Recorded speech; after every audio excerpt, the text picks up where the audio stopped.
Hello everyone, আসসালামু আলাইকুম। কেমন আছেন সবাই? আশা করছি অনেক বেশি ভালো আছেন। রিতাস ব্লগিং অ্যান্ড কুকিং চ্যানেলে সবাইকে স্বাগতম জানাচ্ছি নতুন আরও একটি ভিডিও দেখার জন্য। আজকে আমাদের বাসায় কী কী রান্না হয়েছে আর কী কী দিয়ে খাবার খেয়েছি দুপুরে, সেটাই আমি আপনাদের সাথে শেয়ার করব। তো প্রথমেই দেখতে পেলেন এক ধরনের মাছ রান্না করা হয়েছে। এটা হচ্ছে বাইম মাছ, যেটা রান্না করা হয়েছে বেশি করে পেঁয়াজ দিয়ে। আর এই মাছটা আমার অনেক বেশি পছন্দের একটা মাছ। মাছটা ভুনা ভুনা করা হয়েছে। এরপরে সেকেন্ড যে আইটেম রান্না করা হয়েছে এটা হচ্ছে কাতল মাছ। কাতল মাছটা টমেটো আর আলু দিয়ে রান্না করা হয়েছে।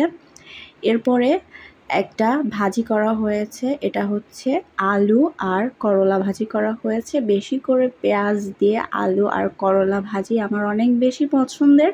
এটা সাদা ভাত দিয়ে অনেক বেশি ভালো লাগে। তো এই ছিল দুপুরের আইটেমসগুলো। এখন আমি দুপুরের লাঞ্চ করার জন্য বসে পড়েছি। প্রথমেই আমি খাবো ভাজি আইটেম দিয়ে। আমরা তো অ্যাজ ইউজুয়াল সবাই ভাজির আইটেমটা দিয়েই দুপুরবেলা খাওয়া শুরু করি। এই করলা ভাজিটা যে আমার কি পছন্দের, এটা আমার কাছে অনেক বেশি ভালো লাগে সাদা ভাত দিয়ে খেতে। অনেকজনই তিতা বলে করলা খেতে চায় না, তবে আমার করলার যে কোনো আইটেমস খেতেই অনেক বেশি ভালো লাগে। তো এরপরে আমি নিয়ে নিলাম সেই কাতল মাছ, যেটা টমেটো আর আলু দিয়ে রান্না করা হয়েছে। আমাদের বাসায় রুই মাছ আর কাতল মাছটা দেখা যায় ম্যান্ডেটরি হিসেবেই থাকে। অন্যান্য মাছের পাশাপাশি দেখা যায় রুই মাছ কাতল মাছটা থাকবেই। সবসময় নদীর মাছটাই আমাদের বাসায় বেশি খাওয়া হয়, আর আমরা নদীর মাছটা খেতেই বেশি প্রেফার করি। তো টমেটো, এখন তো টমেটোর সিজন না, বাজারে টমেটোর দাম কিন্তু 140 টাকা কেজি। তারপরেও আমরা কিন্তু মুখের স্বাদের জন্য অনেক কিছুই কিনে খেতে খাওয়াই আমাদের। আর টমেটোটা সালাদ হিসেবেও অনেক বেশি ভালো লাগে, এমনকি মাছের মধ্যেও যদি টমেটো দেওয়া হয় তারপরেও অনেক বেশি ভালো লাগে।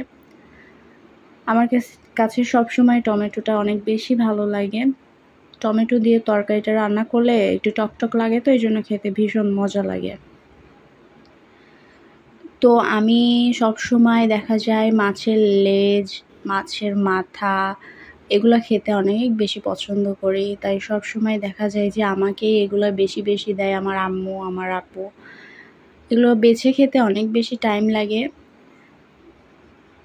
তো আমার কাতল মাছ দিয়ে খাওয়া হয়ে গিয়েছে। এখন আমার পছন্দের মাছ নিয়েছি, সেটা হচ্ছে বাইম মাছ। অনেক জায়গায় কুচি মাছও বলে, তো এটা আমরা বেশিরভাগই বলি বাইম মাছ। এটা রান্না করা হয়েছিল একদম পেঁয়াজ দিয়ে, বেশি করে পেঁয়াজ দিয়ে। এই বাইম মাছটা রান্না করলে সাদা ভাতের সাথে যে এত মজা লাগে। আর আমি একটু মাঝে মাঝে লেবু চিপড়ে নিচ্ছিলাম। তো এই ছিল আজকের দুপুরের লাঞ্চ। সবাই ভালো থাকবেন।